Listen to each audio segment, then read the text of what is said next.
성불하세요, 성불하세요. 이 성불, 부처님이란 어떤 존재일까 하려는 이러한 것에 대한 인도적인 결정판을 입법계품이라고 했습니다. 그래서 살아있는 모든 존재들 속에서 수많은 공덕들이 있고 그러한 공덕들을 총체적으로 내가 다 실현하고 이룰 수 있을 때 그것을 바로 부처라고 한다. 바로 이런 개념이 되겠습니다. 그러면은 이런 부처님이 된다. 이런 개념의 중국적인 개념은 어떻게 될까? 이걸 한번 생각해 보십시다. 중국에도 역경에 따라 가지고 수많은 종파들이 있었죠. 그 종파마다 사상들은 달랐습니다. 그렇지만은 AD 전후에서 후한 명제 2년이니까 AD 1세기에 불교가 전래되었습니다. 공인이 된 것이 후한 명제 2년이니까 BC 1세기쯤부터 정례가 되어서 그 다음에 위진남북조 이 삼국시대를 거쳐가지고 혼란스러웠을 때 불교가 중국 사람들의 민중에 받아들이고 이렇게 해서 중국의 불교 유적의 거의 대부분은 수나라 이전, 통일 수나라 이전 위진남북조 시대에 이루어졌습니다. 5, 16국이라 그러죠. 그때의 혼란된 세상을 구심점으로 잡아준 것이 바로 불교였습니다. 그래서 운강 대석불도 나오고 수많은 또 석굴사원들, 도낭이라든가 철령산이라든가 이런 석굴사원들도 바로 그 시절에 건축이 됐습니다. 바로 신앙적인 행위로서 이루어진 결정체입니다. 중국의 신앙으로서 불교가 자리 잡았습니다. 이러다가 수나라가 통일을 하고 그 다음에 불교도 모든 교학이 거의 완성, 천태학으로 이렇게 됩니다. 그리고 당나라 시절에 와가지고는 다시 이게 화엄학으로 완성을 하려고 그러고 이렇게 되고 그 다음에 교학은 일단 당나라 때 완성이 된 다음에 다시 송나라를 거치고 그 다음번에는 뭐예요? 금나라, 원나라 이러는 북방민족의 지배가 있었고 그 다음에는 명이라는 다시 한족이 지배하는 때가 있었고 그 다음에 청이라는 다시 여진족이 지배하는 이런 시절이 옵니다. 이런 시절인데 이러한 수많은 시절을 거쳐가지고 거의 1500년, 1600년을 거친 다음에 우리가 접하는 서유기가 나왔습니다.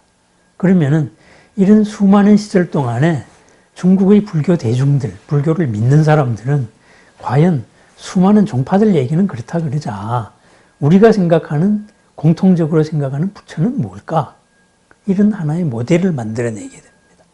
그것이 바로 서유기입니다. 서유기.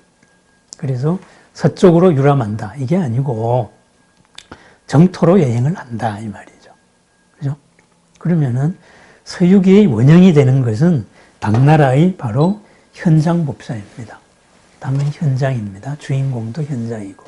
그러면은 현장은 왜 서쪽으로 경을 취하러 갔는가? 서유기의 첫 출발은 이렇습니다. 서유기가 아니고 서유기 원형으로서의 첫 출발은 현장이 중국에서 공부를 하다가 궁금증이 안 풀려가지고 인도에 가서 직접 해결한다. 이렇게 해서 중국을 탈출해서 인도로 간 거예요. 그러면은 이 현장이라는 사람을 한번 간략하게 한번 살펴볼 필요가 있어요. 현장은 뭐 전생에 인연이 있었는지 어머니 꿈에도 서쪽으로 바로 뭐 불경을 가지러 간다. 이런 꿈을 꾸고 어머니가 낳았다 그래요.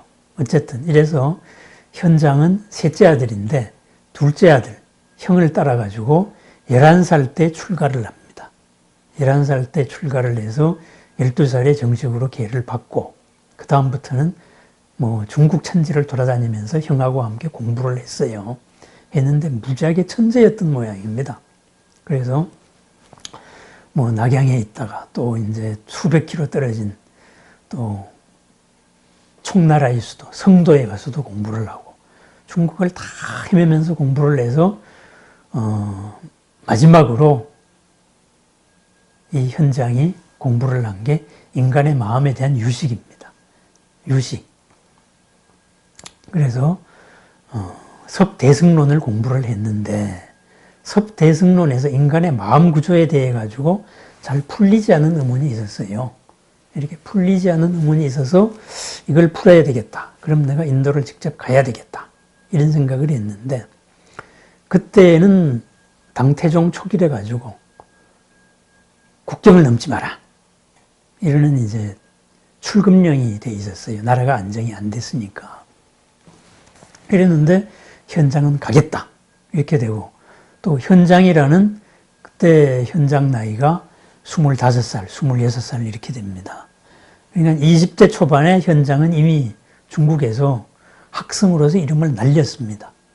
이렇게 돼서 현장이 27살 때 나는 도저히 이걸 못 풀겠다. 인도로 간다. 해가지고 중국을 탈출을 합니다.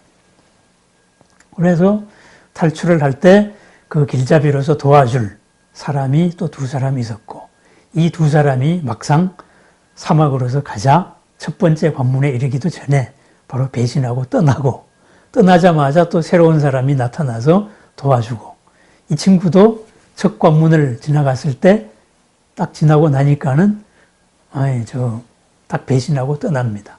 사막 한복판에서 현장은 혼자 남게 돼요. 그런데 하여튼 이 현장이 그 원력이 대단했든지 그 이제 관문에서도 다 통과합니다.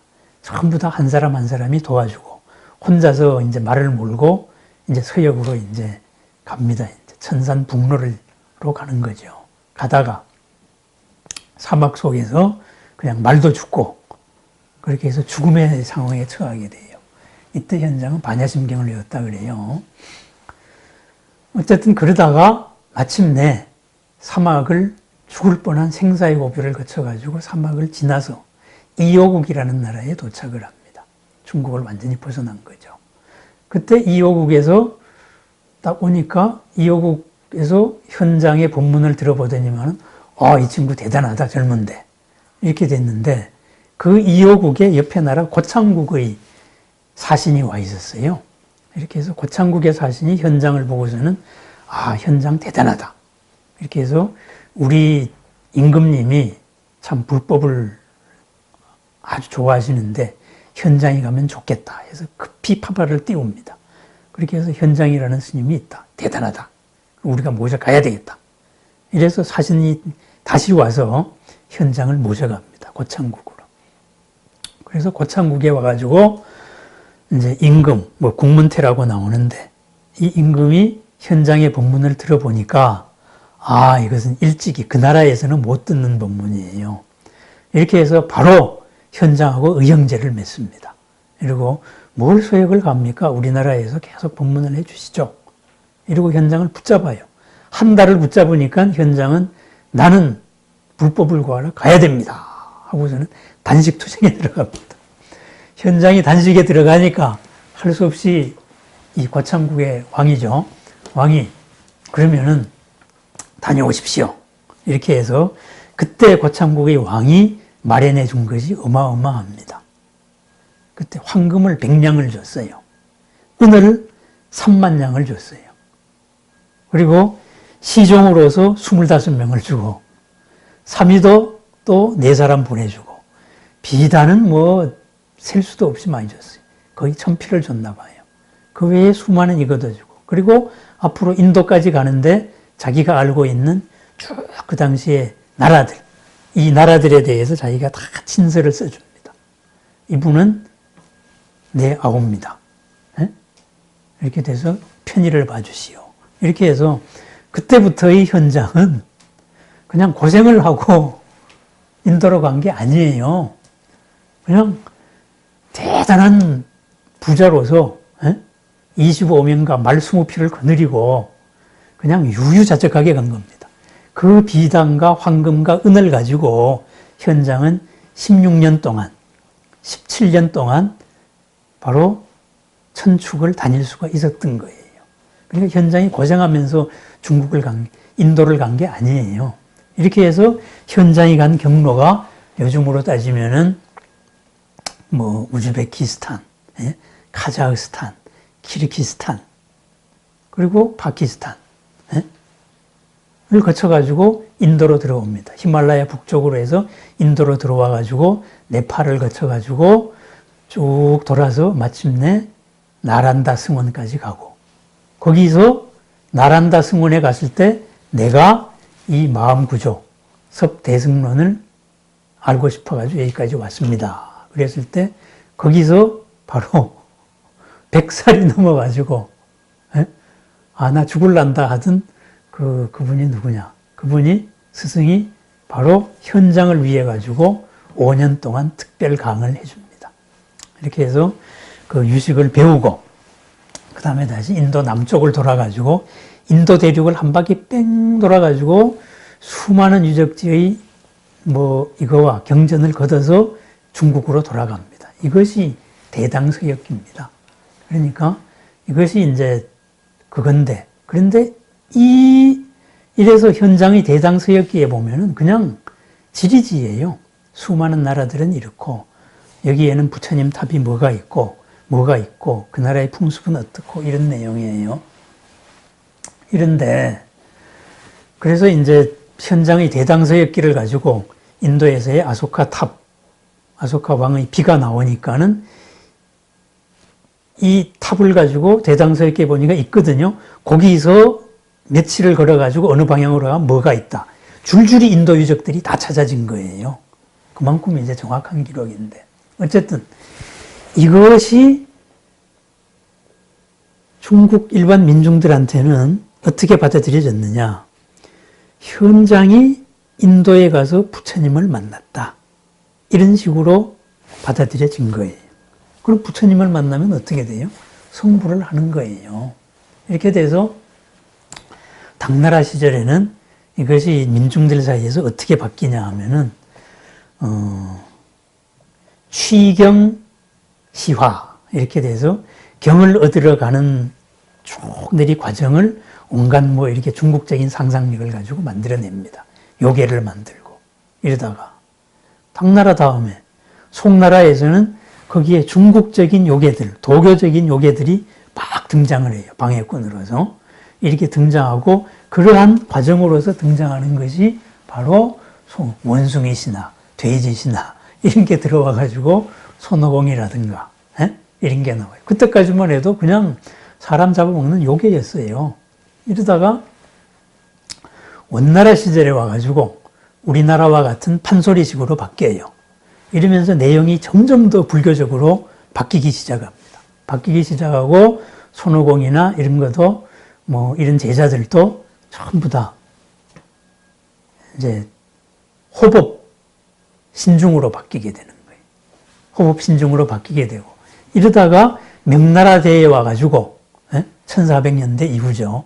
명나라 대에 와가지고 백회의 완전히 불교적인 서유기로서 정착을 합니다. 그렇게 돼서 부처가 되려면 어떻게 되느냐. 세상의 모든 고를 벗어나야 된다. 그래서 현장한테 세상의 모든 고난을 다 집어넣자. 이렇게 해서 가장 많은 숫자가 뭡니까? 9거든요. 그래서 99, 81. 81가지의 재난을 집어넣게 되어서 부처로서 완성을 하는 이런 게 됩니다. 그래서 중국적으로 부처가 된다. 이것을 현장의 이야기에서 빌려가지고 현장 이후만 하더라도 거의 900년 세월이에요. 현장이 그때가 640년쯤에 귀국을 했으니까 현장 이후에 한 900년 지나가지고 1400년대 중반에 바로 서유기가 완성이 돼요. 이렇게 됐을 때 그럼 서유기에서 말하는 부처는 뭐냐? 간단한 거예요. 그것도. 현장이 부처님을 만나서 부처님이 되었다. 그러면은 현장이 된 부처의 이름이 뭐냐? 바로 전단공덕불입니다. 전단공덕불. 한량없는 공덕을 온 세상에 베푸는 부처님이다. 이렇게 되어 있어요. 그러면은 앞에 있는 전단은 뭐예요? 바로 전단향이라는 향기입니다. 세상에 더럽고 냄새나는 이런 모든 사연들에 향기를 더해주는 공덕을 베풀어주는 분이다. 그럼 부처가 뭐예요? 바로 그런 분이에요. 그런 부처가 되려면 어떻게 해야 되느냐? 수많은 요괴들. 그 요괴들은 뭐냐? 우리 삶에서 부닥치는 모든 사람들이다. 그죠? 그러다가 보니까 이 요괴의 수준이 가장 밑바닥 동물에서 시작해서 천상의 수행자까지 다 있는 거예요. 바로 그런 개념입니다. 그러면은 현장의 다른 표현인 손오공은 어떻게 되느냐? 손오공은 싸움의 왕이잖아요. 그죠? 이렇다 보니까 손오공이 부처가 되어서 이루어지는 것이 바로 투전승불. 모든 싸움에서 으뜸인 승리자. 승리자 부처님 해서 손오공도 부처님으로 됩니다. 그러면은 사오정, 아니 저 팔계의 이름은 원래 저오능입니다. 본능을 못 벗어났던 팔계는 어떻게 됐느냐 했을 때 바로 불공을 드리는, 불단을 관리하는 정단사자. 그 말은 뭐겠어요? 팔계는 끊임없이 불공을 드리는 이들과 함께 수행을 계속해 나간다. 이런 말이 되겠죠. 그러면은 선정의 상징인 사오정이거든요. 정을 깨닫는다. 맑음을 깨닫는다. 그 맑음은 흔들리지 않는 마음이거든요. 그래서 사오정은 어떻게 되느냐. 그죠? 사오정은 금신나한 해서 금빛 몸의 아라한이 되었다. 이렇게 나옵니다. 결국은 수많은 이런 요괴들을 만나가지고 고생을 내서 그래야 마침내 부처가 된다. 81가지, 9980회를 다 극복을 하고 거기에서 일어나는 마음을 조복을 해야 부처가 된다. 이것이 중국적인 상상력입니다. 그런데 그러한 부처가 되면은 바로 전단향과 같이 더럽고 냄새나는 세상의 모든 사연에 전단향과 같은 향기로서 공덕으로 바꾸어지는 분이다. 결국은 뭐예요? 바로 십지품의 법원지와 같은 이런 신앙적인 형태가 됩니다. 이것이 그 현장이라는 서역으로 갔다. 그리고 그 치열한 구도심이 있었다. 이걸 가지고 성불기로 바꾼 것이 바로 중국적인 민중의 상상력입니다. 판소리도 해보고 뭐도 해보고 이러면서 계속 보완이 됐던 거죠. 그래서 부처가 된다. 결국은 향기로운 공덕을 실현하는 사람. 우리도 그렇게 살자. 그리고 빌자. 이거죠. 그래서 팔개같이 욕심 많은 애들도 저렇게 이제 불단을 지키면서 빌고 있다. 수행을 하고 있다. 우리도 그렇게 살자. 이것이 중국적인 상상력으로서의 바로 서육입니다. 그래서 정토로 가는 이야기. 그래서 서육의 다른 이름이 청대에 붙은 다른 이름이 바로 서유석액록, 서유석액전. 서쪽으로 여행하면서, 서쪽이라는 건 부처님이 있는 데니까. 그죠? 정토를 향하면서 석액, 풀석자에다가 액, 고액을 풀어나가서 부처가 된 이야기. 해서 서유석액록. 이렇게 되고, 또 다른 이름으로서 청나라 때 서유기의 다른 이름이 바로 서유정도서. 정토로 여행해 가면서 정토로 가는 부처님을 만나는 길을 걸으면서 도를 증득하는 서, 기록, 이야기. 바로 이렇게 됩니다. 그래서 그러한 부처로 살자. 부처가 된다는 건 그런 것이다. 이러면서 성불하십시오 하는 중국 불자들의 바로 집단 무식이 담긴 이런 상징들이 바로 서유입니다. 이 서유 이야기를 이제 다시 하나하나 구체적으로 그 서유기 100장 그것을 풀어보는 과정을 한번 해보겠습니다. 감사합니다.